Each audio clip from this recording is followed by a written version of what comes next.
아멘. 예, 지난주에 우리는 예수님의 겟세마네 기도의 공간에서의 기도를 보았습니다. 십자가를 앞두고 기도하셨죠. 십자가에서는 정말 큰 고통이 있었어요. 그 고통은 세 가지 차원의 고통이라는 거 기억하시죠? 육체적 고통, 사회적 고통, 영적 고통이에요. 육체적 고통이나 사회적인 고통, 조롱받고 그러는 것들까지 다 주님 감수하셨고 다 그렇게 하는 분 다 용서하셨습니다. 그런데 주님이 그런 것들은 다 용서하시고 다 이겨가시고 다 십자가에서 이루시는데 영적 고통이라고 하는 하나님과 일시적으로 죽음 가운데 끊어지는 그것을 두고는 정말 간절히 기도하셔서 혈관이 터지고 그게 땀에 섞여서 이렇게 땀이 피처럼 떨어지는 그런 기도를 드리셨던 것을 보았습니다. 이로써 우리가 이것이 영적 단절이라는 것이 하나님과의 영적 단절이라는 것이 얼마나 이게 크고 심각하고 고통스러운 문제인가를 잘 새겨야겠습니다. 지난주 말씀 기억하시면서 하나님과의 연결, 믿음으로 우리가 반드시 지켜가실 수 있기를 바랍니다. 십자가를 앞두시고 행하신 주님의 역사하신 가운데 중요한 일이 또 성만찬이 있습니다. 성만찬. 우리가 이렇게 한번 보겠습니다. 시간과 공간으로 우리가 오늘을 얘기하죠.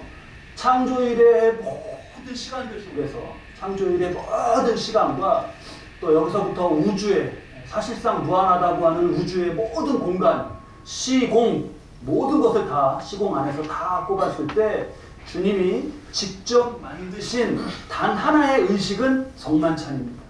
시간의 역사가 그렇게 길었고 공간이 이렇게 무한하게 크지만 그 속에서 주님이 만드신 의식은 성만찬 하나예요.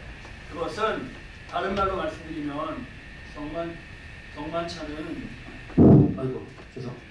성만찬은 그러한 시간과 공간의 핵이라고 말씀드리겠습니다. 핵이다. 우리가 갖는 성만찬, 예식으로 갖는 성만찬이 그러한 시간과 공간의 모든 역사의 핵은 바로 성만찬이에요. 성만찬. 하나님이 그 하나님 자신을 몸과 피로 나누어서 우리에게 나누어 주시는 것이죠. 우리 그것을 받아서 먹는, 그래서 하나님과 하나 되는 것을 의식화한 겁니다. 그렇게 해서 예수님이 이 성만찬을 제정하신 거예요. 이 떡과 포도즙 조금 먹는 그것이 몸에 들어가면 음식이 나와 하나가 되지 않습니다. 내 몸에 흡수되어 갖고 그렇게 하나님과 나는, 주님과 나는 하나가 되는 것이다 라는 것이 성만찬에 담겨 있습니다. 그러니까 성만찬에 담겨 있는 의미는 복음 그 자체가 이런 예식 가운데 담겨 있는 거예요. 그래서 칼빈이라고 하는 신학자는 성만찬은 눈으로 보는 복음이다 이렇게 표현했습니다. 눈으로 보는 설교다. 성만찬을 보면 하나님이 행해 가시는 게 뭐고 이 시간과 공간 속에서 이 핵심이 뭔가, 핵이 뭔가를 알게 되는 것이죠. 이게 접촉이 좀 안 되네요. 자, 그래서 오늘 우리가 이 성만찬을 갖는데 늘 성만찬을 갖고 말씀을 나눴어요. 보통 때는. 근데 먼저 오늘은 좀 말씀을 나누고자 합니다. 자, 떡과 포도즙은 예수님, 주님, 우리를 위해서 내어주시는 주님 그 자체인 것을 잘 새기고요. 이 의미는 우리가 여러 번 성만찬을 하면서 다 알죠. 주님과 하나 되는 것은 나아가서 조금 더 깊어질게요. 나아가서 이 떡과 포도즙에는 예수님과 하나 된 그리스도인 자신이라는 깊은 의미가 담겨 있습니다. 나 자신이 여기 안에 담겨 있어요. 의미 가운데. 성만찬 속에서의 네 가지 중요한 동사로 이걸 우리가 분명하게 새기고 깨닫도록 하겠습니다.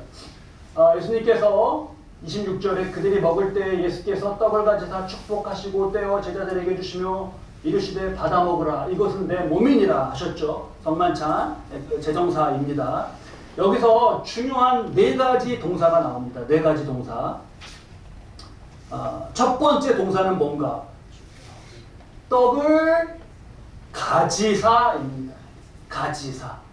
떡을 가지사. 테이크 하시는 거예요. 떡을 가지사. 저와 여러분은 예수님께서 가지신, 붙잡으신 존재입니다. 저와 여러분은 하나님께서 붙잡으신 존재예요. 그 손에 잡으신. 사람들은 이렇게 말합니다. 내가 하나님을 대해서 이렇게 알아가고 내가 뭔가 하나님을 만나고 내가 믿게 되었다. 이렇게 말을 해요. 내가라고 하는 나의 관점에서 그렇게 말을 합니다. 아닙니다. 내가 하나님을 알고 내가 하나님을 찾아가기 전에 하나님은 먼저 나를 아셨고 나를 먼저 잡으셨어요. 그 이어령 전 장관, 이제 고인이 되셨죠. 이어령 전 장관이 우리나라에서 뭐 인문학자로서 정점을 찍은 분이다라고 말을 해도 뭐 그것을 부정할 수 있는 사람 아무도 없을 겁니다. 그 뭐 벌써 88년도 서울 올림픽 때 그 정말 그 정적 가운데 한 아이가 굴렁쇠를 물고 나오고 이런 의미, 이런 것들 다 인문학적인 해석을 담아서 그 88 올림픽 개막식 디자인하고 했던 그런 분이에요. 자, 그런 그 인문학자로서의 정점을 찍으셨던 분이 그 75세 세례를 받으셨었죠. 많은 이들이 놀랐습니다. 75세에 이렇게 하는. 젊은 시절에는 무신론을 주장하면서 무신론자의 시 이런 걸 막 지어서 쓰기까지 할 정도로 그렇게 철저했습니다. 그런데 노년에 교토라고 하는 일본의 도시에서 그 연구실을 거기에 잠시 두시고 공부하셔야 했었을 때 깊은 정막 속에서 천지가 다 이 세상에 아무것도 없고 그냥 자신만 있는 것 같은 그런 정막과 고요 속에서 공부하시고 연구하실 때 그 고요 속에서 자신을 찾아오시는 누군가를 점점 느끼고 하는 가운데 하나님을 만나는 것을 고백했습니다. 그렇게 하나님을 만나고 나서 세례를 받고 그 다음에 고백하면서 돌아본 자신의 예전의 젊은 시절, 그 무신론자의 시를 쓰고 했던 그 시절, 그때를 다시 말하게 되는 거예요. 그때는 내가 이렇게 무신론자였다. 나는 그런 사람이었다. 이렇게 주장했었는데 그걸 다시 돌아보는 그것은 자신 안에 하나님이 계신 거는 있다는 건 말도 안 된다라고 하면서 막 분노하면서 시를 지었던 자신의 그런 것도 실은 하나님께서 자신을 찾아오시고 붙잡으려고 하시는 것에 대한 자신도 모르는 무의식적인 반작용으로 나온 것이 아니었겠냐 이렇게 고백했어요. 조금 고백이 좀 어렵죠. 약간 좀 인문학자 출신다운 그런 고백이죠. 나 중심에서의 어떤 작용 반작용, 나는 이것이 내 작용이라고 생각했는데 그게 아니라 그 전에 하나님의 자부심이 먼저 있고 그것을 세대한 내 반응으로서 내가 그런 것이 아니었냐라고 고백했던 것이 아주 울립니다. 먼저 하나님이 우리를 잡으신 것. 박영선 목사님의 하나님의 열심이라는 책에 이 하나님의 작용 관점에서의 믿음이 이렇게 잘 설명되어 있습니다. 믿음은 뭐냐? 보통은 믿음은 그러면 나로부터 정의를 시작해요. 믿음은 내가 하나님 믿는 거 이렇게, 내가 예수를 주로 고백하는 거, 그게 믿음이지 이렇게. 근데 그게 아니라 믿음이라는 거는 하나님이 우리를 설득하시는 작업, 하나님이 우리를 설득하시는 작업, 곧 하나님의 일하심이다 이렇게 표현했어요. 정말 중요한 인사이트가 담겨 있습니다. 나는 어려서 그냥 친구 따라가서 교회 가서 기억 정확히 잘 안 나는데 그때 뭐 말씀 듣고 뭐 그때 뭘 맛있는 거를 줘갖고 먹으면서 발걸음을 했었던 그런 것이 있었습니다 라고 하는 그런 기억으로 회상하는 것이 실은 하나님께서 붙잡으시는, 다가오시고 붙잡으시는 손일 수 있습니다. 그러한 경험을 가진 우리가 많이 있죠. 그러한 현실이 내 삶을 돌아보고 내가 예수를 믿게 된 그런 과정을 한번 보셔요. 그러한 현실이 바로 주님의 손이에요. 주님의 손은 이렇게 뭔가 이렇게 반투명 뭐 이런 것이 이렇게 확 와갖고 나를 잡는 게 아니라 그러한 현실이 바로 주님의 손입니다. 그게 주님이 테이크해 주시는 거예요. 저와 여러분은 그렇게 지금 분명하지 않습니까? 우리가 이곳에 나와서 예배드린다는 것은 주님이 나를 이 첫 번째 단계 붙잡아 주신, 나를 잡아 주신 그러한 저와 여러분인 것을 우리 말씀에서 분명하게 새기겠습니다. 두 번째 동사는 그 다음 뭐죠? 떡을 가지사. 두 번째 동사는 축복하시고, 두 번째 동사는 축복입니다. bless. 주님이 잡으시고 이후에 나는 주님께 잡힌 바 된 다음에 이후에 나는 잘 안 되었다 하시는 분 혹시 계셔요?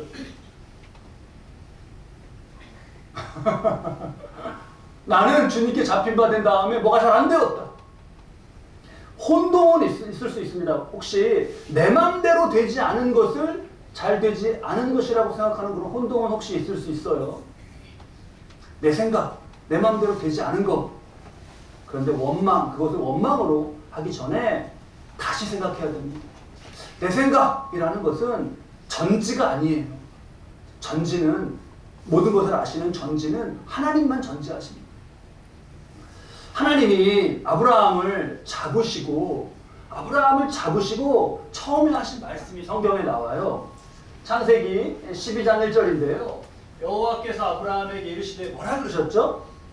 우리 함께 읽을까요? 너는 너의 고향과 친척과 아버지의 집을 떠나 내가 네게 보여줄 땅으로 가라. 이게 아브라함을 붙잡으시고 처음 하신 말씀이에요.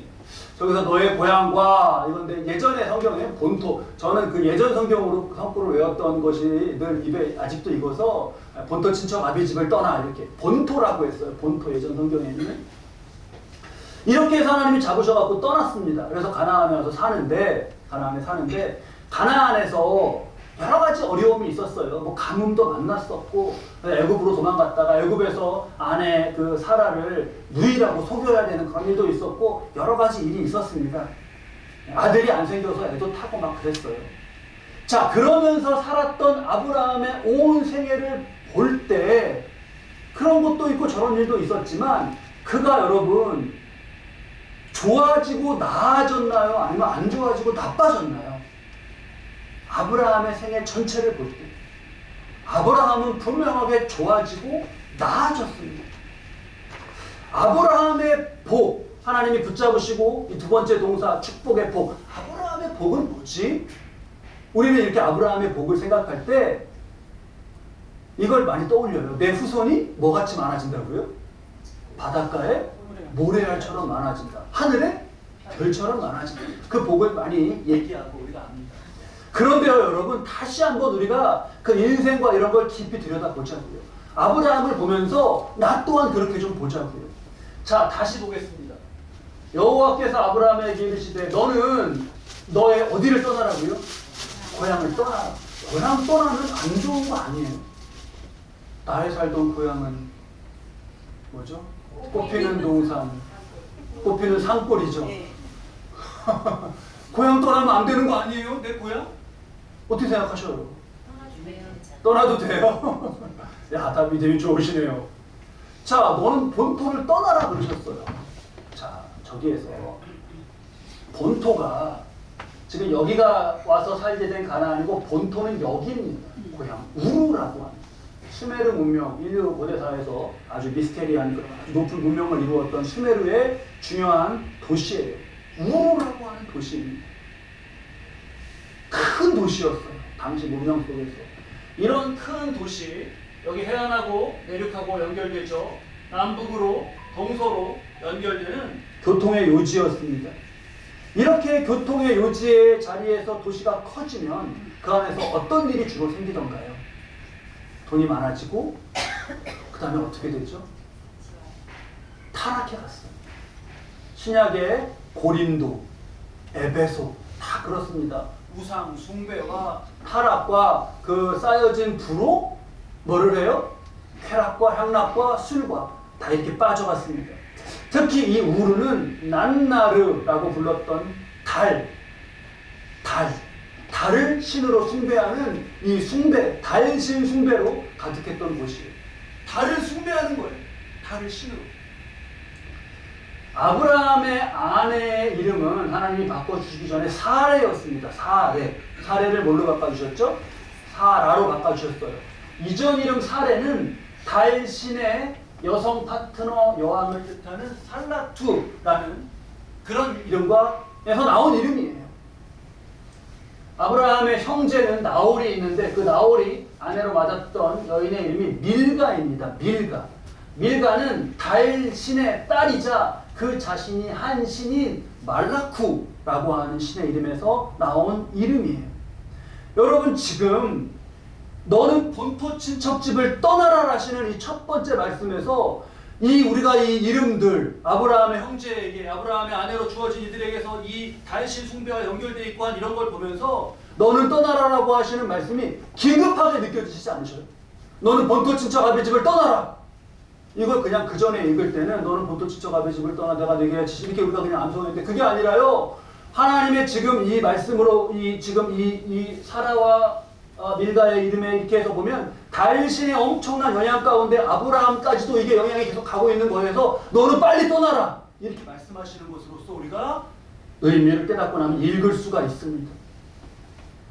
이거는요, 너의 후손이 바닷물에처럼 많아질 거다, 하늘의 별처럼 많아, 이게 아브라함의 주신 복이지. 여기 가기 전에 이미 아브라함을 붙잡으셔서 본토 친척 떠나라고 하시는 순간에 이미 큰 축복을 해주시고 계시는 거예요.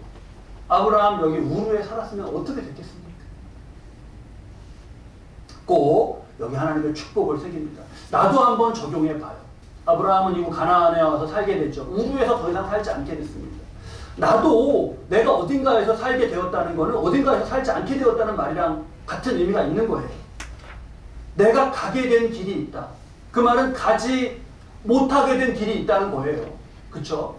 근데 나는 다 헤아리지 못하지만 이렇게 가게 된 길 가운데 하나님의 축복이 있구나 라고 하는 것을 우리는 아브라함에게 너는 본토 친척 아비 집을 떠나라고 하신 말씀에서 분명하게 깨달아야 하겠습니다. 첫 번째 동사가 뭐였죠? 주님이 가지사. 두 번째 동사는 축복하시고. 여러분, 저와 여러분이 지금 이 첫 번째, 두 번째 단계가 다 저와 여러분의 삶에 있는 겁니다. 자, 그리고 나면 세 번째 단계입니다. 세 번째 동사는 뭐죠? 주시며 전에 떼어가 있습니다. 떡을 가지사 축복하시고 떼어예요. 떼어는 부수어입니다. 브레이크, 부서지는 거. 주님 손에서, 그리스도인은요 주님 손 안에서 부서지는 거예요. 아, 목사님, 부서지는 거는 좀 어디 막 뼈가 부러지고 좀 안 좋게 느껴지는데 어디 깨지고 막 부서지는 건 안 좋은 거잖아요. 그렇게 느껴질 수 있는데요. 그게 오해가 부분이 있어서 그런데 이 떼어를 가장 좋은 표현으로, 우리에게 역사하시는 떼어를 좋은 표현으로, 그 의미를 이해할 수 있는 좋은 표현이 이렇게 표현하면 잘 이해가 되실 거예요. 아, 그분은요 다행히 그 암세포가 다른 곳으로 전이 되지 않아서요 그 부분만 떼어 수술을 해서 살게 되었어요. 이렇게 말할 수가 있잖아요. 이렇게 말하는 게 있잖아요. 바로 그렇게 떼어입니다. 그렇게 떼어요. 우리 안에 있는 죄, 이기심, 혈기, 욕심, 이것을 부수고 떼시는 수술인 거예요. 여러분, 이게 이 부서짐이, 이 떼어짐이 있어야 되나요? 없어야 되나요? 반드시 있어야 됩니다. 반드시 있어야 돼요. 주님의 떼어는요 엄청난 축복이에요. 안 그러면 어떻게 할 거예요? 그게 안 떨어집니다. 출애굽기 2장 11절 말씀을 보면 모세가 지금 보니까 자기 형제들이 나가서 고되게 노동하는데 어떤 애굽 사람이, 자기 형제는 히브리 사람이에요. 자기 형제는. 근데 애굽 사람이 히브리 사람을 쳐요. 그냥 확 때려요. 그걸 보고 모세가 화가 났죠. 좌우에 살펴 사람이 없음을 보고 그 애굽 사람은 어떻게 해요? 쳐 죽여서 모래 속에 감춥니다. 여러분, 모세 잘했어요? 못했어요? 아, 그러면은 우리 민족이 막고 있는데 가만히 있으실 거예요. 그래도, 자, 근데요 여러분, 모세가 이러할 때 모세가 철이 없었습니까? 모세가 막 그냥 막 한 중학교 고등학생 정도 돼갖고 막 그냥 막 이러고 다니다가 막 화나 갖고 그랬어요? 11절 말씀에 처음에 모세가 뭐라 그랬어요? 장성했다 그랬어요. 모세는 장성했어요. 겉으로 보기에 장성했어요. 게다가 그 신분은 지금 뭐예요? 왕자예요. 애굽의 왕자예요. 근데 그 순간적인 분노로 애굽 사람을 쳐서 죽입니다. 이게 오늘날로 우리가 좀 쉽게 이해하고 그러면 이게 분노 조절 장애의 일종인 거예요. 장애, 조절이 안 되는 거죠.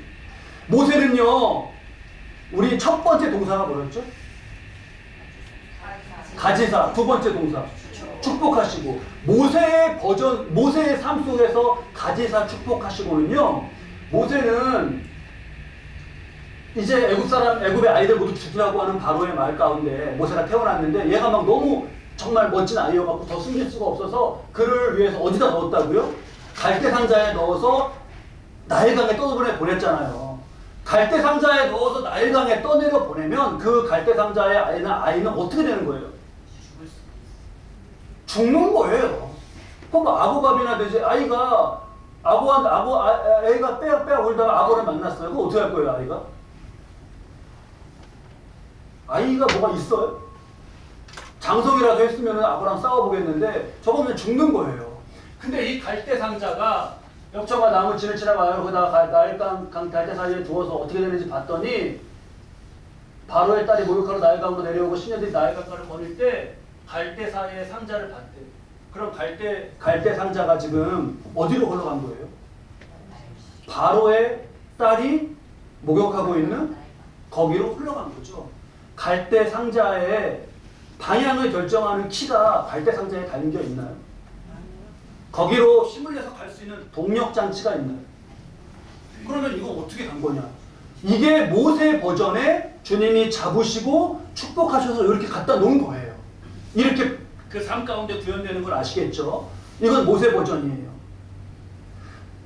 그렇게 해서 축복하신 다음에 떼어가 아직 안 된 상태의 모습을 우리가 좀 전에 본 거예요. 모세.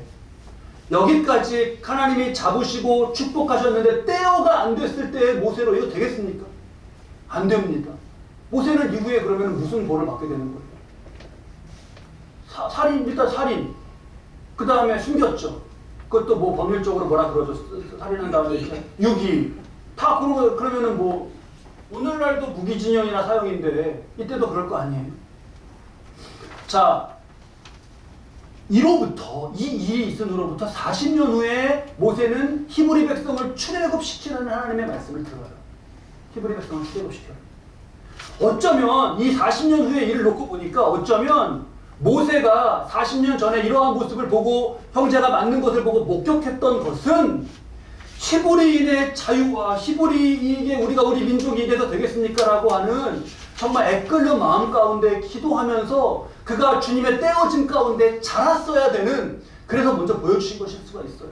근데 거기서 그냥 냅다 휘두르는 주먹 가운데 부서지지 않은 모세죠. 그게 부서지지 않은 모세는 다른 사람을 부쉈고, 그렇게 다른 사람을 부수는 것을 통해서 하나님의 이끄심을 부순 겁니다.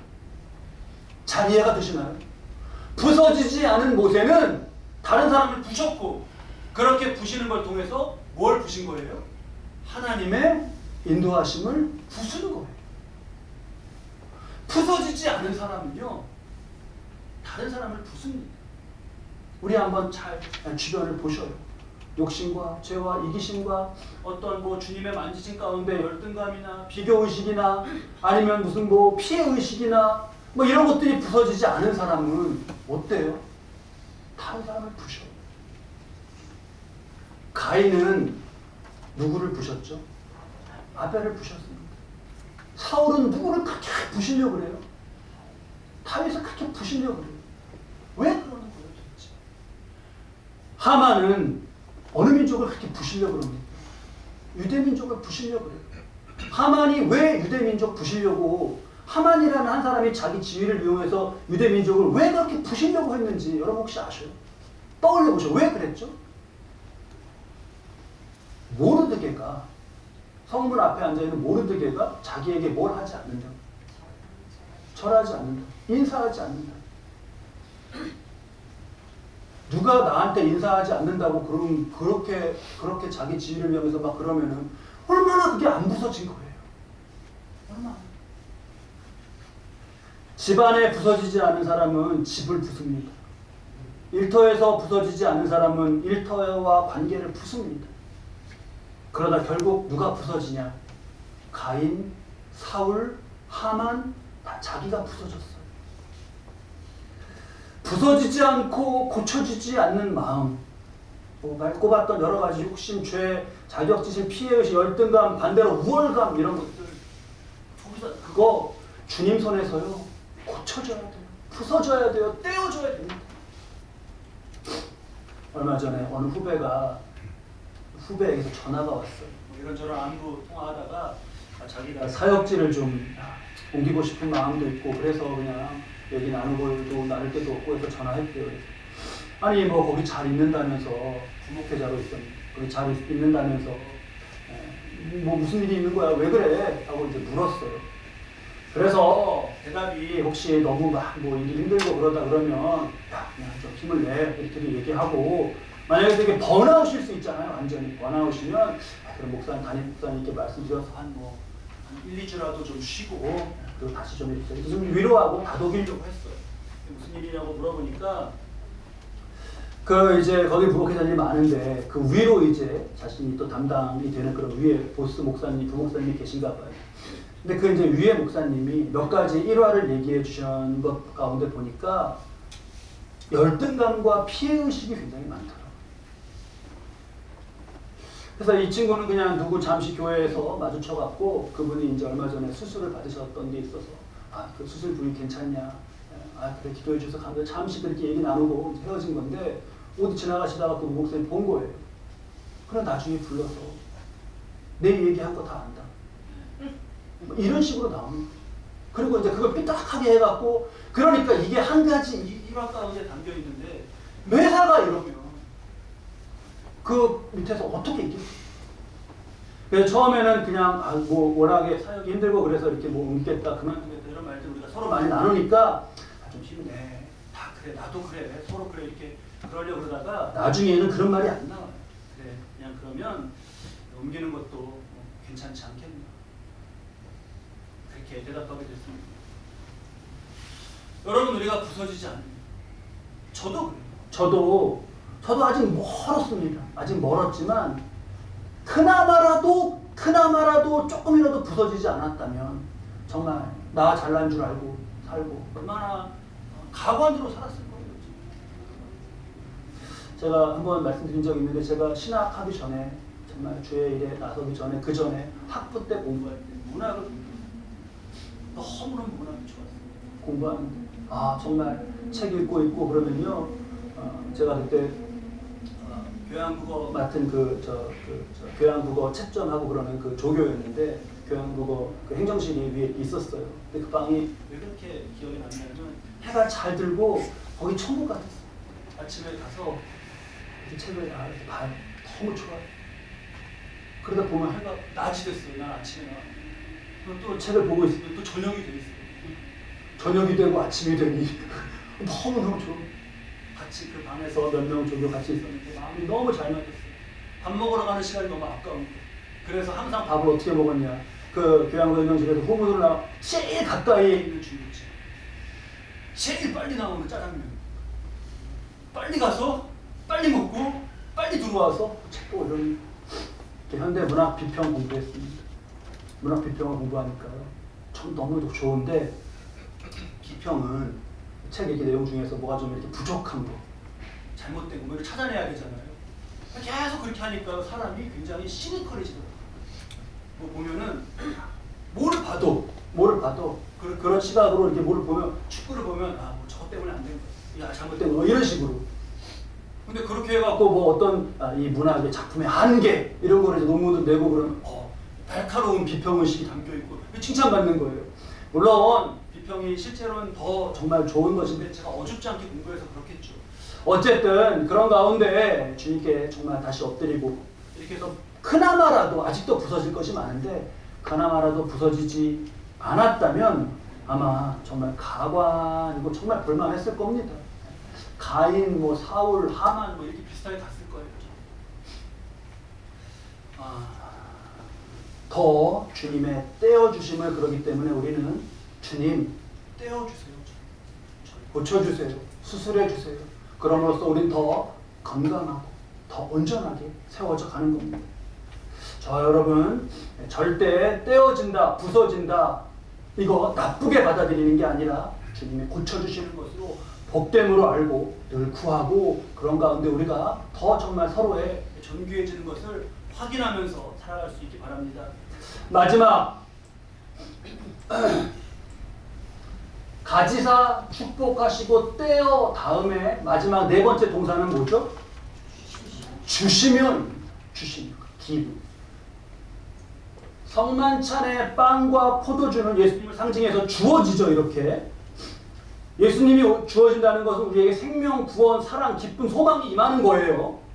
우리도 그렇습니다. 우리도 주님처럼 누군가에게 생명, 소망, 사랑 이렇게 주님께서 내어주시는 그런 의미가 나의 인생에는 담겨 있습니다. 주님처럼 어둠 가운데 빛으로, 절망 가운데 소망으로, 눈물 가운데 기쁨으로 그렇게 주어지는 거예요. 제게는요, 저분은 내게 정말 믿음을 더하여 주시기 위해서 주님이 저분을 주신 것 같다라고 느끼는, 그렇게 고백하는, 그냥 뭐 만나갖고 누구하고 얘기하고 대화하고 들어왔어요 이렇게 말할 수 있는 모습 가운데 실질적인 영적 의미로는 하나님께서 저분을 내게 주셔서 내 믿음이 더욱 자라도록 굳건해지도록 해주신 분이구나, 내 소망이 사랑을 알게 해주시고 그런 분이구나 이렇게 느끼는 그런 체험이 많습니다. 어떤 집안에 주님이 잡으시고 축복하시고 떼어 주시는 그런 사람이 있죠. 그럼 그 집안은 어떻겠습니까? 기쁨과 평안과 소망과 어둠이 물러가고 빛이 임하고 하는 거예요. 자꾸 소망이 생기고 자꾸 사랑이 생기고. 사위, 며느리 보셔야 되는 분들 계시죠. 앞으로 또 보셔야 됩니다. 저는 이제 사위를 보게 됐는데 저는 이제 제 인생에 며느리라는 건 없죠. 근데 사위, 며느리 보셔야 되는 분들 가정 가운데 이렇게 주님이 기부해서 주시는 그런 사람을 만나는 복이 있으시길 바랍니다. 제게도 그런 복을 좀 빌어주세요. 서성서가 무슨 얘기인지 알지 모르겠는데 일터나 어떤 공동체나 다 그렇습니다. 누군가를 위해서 다 내어주는 모습. 목사님, 나를 내어주면 나는 없어지는 거 아닌가요? 이런 거 얘기 많이 하시면서 예수님 말씀 가운데 소금을 많이 얘기하셔요. 소금이 그냥 너가 없어지잖아요. 자기는 더 없어지는데요. 나는 누구한테 내어주고 나는 그냥 없어지고 나는 그냥 아무것도 아닌가요? 이렇게 말하시는 분 계셔요. 여러분, 소금의 비율을 절대로 그렇게 앞으로는 이 시간 이후로는 그렇게 생각하시면 안 돼요. 여러분, 큰 대야의 물에다가 소금을 풀어서 소금이 이렇게 쫙 녹아서 퍼지면 소금은요 더 크고 넓게 그 존재가 커진 거예요. 이해가 되시죠? 그 대야 안의 물을 다 짭짤하게 만들 만큼 그 존재가 넓고 크게 퍼진 거예요. 그러지 않고 주님 말씀 가운데 그러지 않고 소금이 계속 그냥 나를 내어주긴 뭘 내어줘. 난 그냥 굵은 왕소금 하나 생각해 보셔. 이만한 굵은 왕소금 하나. 나는 그냥 나 이렇게 하고 그 세월 가면 짠맛을 다 잃잖아요. 그 소금은 그거 어떻게 되는 거예요? 그 주님이 뭐라 그러셨어요? 그런 소금을 두고. 어디다 집에 그런 소금이 이만큼 있다 그러면 어떻게 하시겠어요? 버리시죠, 권사님. 다른 분 혹시 뭐 계셔요? 그 소금을 다른 그런 소금도 무슨 용도가 있습니다 하시는 분 계셔요? 왕소금 막 굵은 거 그거 다 맛을 잃었으면 그거 어떻게 해야 돼요? 버리는 거밖에 없어요. 어디다 무슨 분리수거 어떻게 해야 돼요? 음식물 쓰레기예요? 일반 쓰레기예요? 일반 쓰레기. 음식물 쓰레기도 아니더라고요. 찾아봤어요. 일반 쓰레기 봉투에 넣어서 버려야 합니다. 이렇게. 주님이 너희는 세상에 소금이 만일 그 맛을 잃으면 무엇으로 써요? 후에는 아무 쓸데없어 다만 밖에 버려져 사람에게 밟힐 뿐이니라.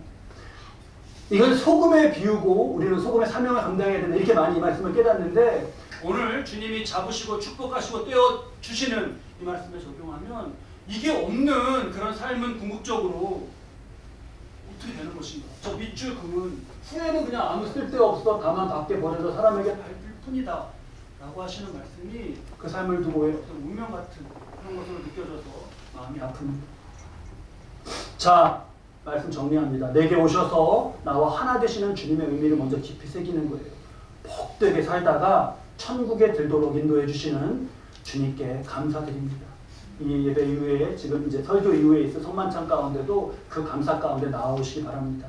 그리고 성만찬을 받고 다시 내가 삶으로 나아갈 때는 주님이 나를 네 가지 동사 뭐라고요? 잡으시고 축복하시고 떼어서 내어주시는 그러한 나로서 나아가는 거예요.